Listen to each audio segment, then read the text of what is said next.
Selamat pagi buat Ibu dosen. Perkenalkan, nama saya Juli Sembiring dengan NIM 02 2019 002 Prodi D3 Kebenaran tingkat 3, asal tempat tinggal di Desa Lautawar, Kecamatan Tanah Pinang di dekat Kota Tigalingga.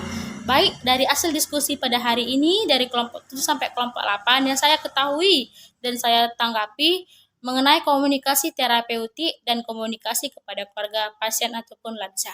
Sebelum itu kita harus mengetahui apa sih pengertian dari lansia ataupun pada masa menua. Pada masa menua adalah seorang lansia yang sudah mencapai umur 60 sampai 90. Baik, pada masa menua ini merupakan proses alamiah yang berarti seorang yang melalui 3 tahap antara lain, yaitu anak, dewasa, dan masa menua. Yang dimana pada lansia ini sudah merupakan ada perubahan psikologis yang terjadi pada masa menua. Yang pertama itu yang kita ketahui adalah kesepian. Yang kedua itu kecenderungan. Yang ketiga itu adalah duka cita. Yang keempat depresi. Lansia sudah mengalami hal-hal tersebut, jangan biarkan dia sendiri. Adapun perubahan-perubahan pada lansia, perubahan fisiknya yaitu sistem indera, penglihatan lansia sudah mulai berkurang. Yang kedua itu sistem integumen. Yang ketiga itu sistem muskuloskeletal. Yang keempat itu sistem kardiovaskular. Yang dimana kita lihat pada lansia itu adalah kulit sudah mulai mempucat, wajah sudah mulai berkeriput, dan gigi sudah mulai ada sebagian lansia itu giginya masih bagus, ada sebagian juga sudah copot. Yang ke selanjutnya itu sistem saraf. Yang ke selanjutnya sistem reproduksi. Yang dimana kalau dibilang kalau sudah lansia pada perempuan, kalau lansia perempuan itu bisa dikatakan menopause, yang tidak dapat lagi menstruasi ataupun tidak bisa lagi dapat membuahi. Sedangkan lansia laki-laki itu masih tetap bisa membuahi. Itulah perubahan-perubahan yang terjadi pada lansia.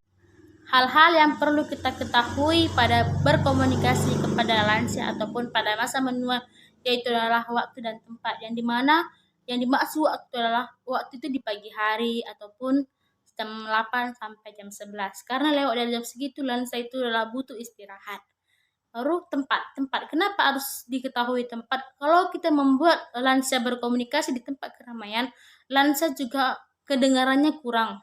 Baru kita harus membuat tempat yang nyaman untuk lansia kita agar saling berkomunikasi dengan efektif. Selanjutnya itu adalah yang perlu kita ketahui adalah menggunakan bahasa yang mudah dimengerti orang lansia kita, gunakan sentuhan lembut kepada lansia, berbicara jelas, jangan menggunakan kata medis. Karena kalau kita menggunakan kata medis kepada lansia tidak mengerti sama sekali.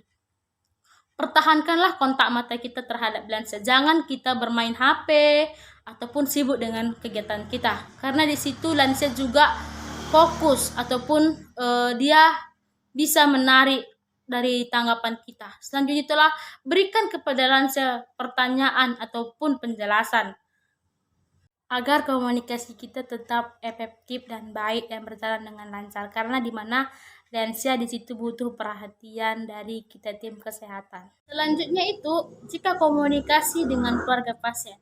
Jika pasien kita tidak bisa lagi datang ke posyandu kita ataupun tempat kita datangi ke rumahnya untuk melakukan konseling ataupun berbicara dengan pasien kita agar dia juga tetap dihargai.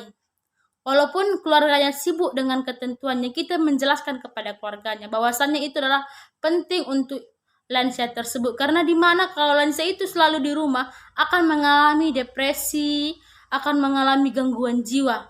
Sebab itu kita harus memberi kesabaran hati nurani kita untuk mengajari anak atau cucunya dia agar dia mengerti bagaimana keadaan seorang lansia untuk mencapai kebutuhan yang dia miliki. Oleh karena itu, kita sebagai tim kesehatan tidak boleh membandingkan pasien kita antara satu dengan orang yang lain. Karena di mana kita diutus untuk saling menghargai dan saling mengasihi untuk sesama kita. Sekianlah dari persentase saya ataupun hasil yang saya dapat dari pertemuan 7 sampai 8, Bu. Terima kasih, Bu. Selamat siang.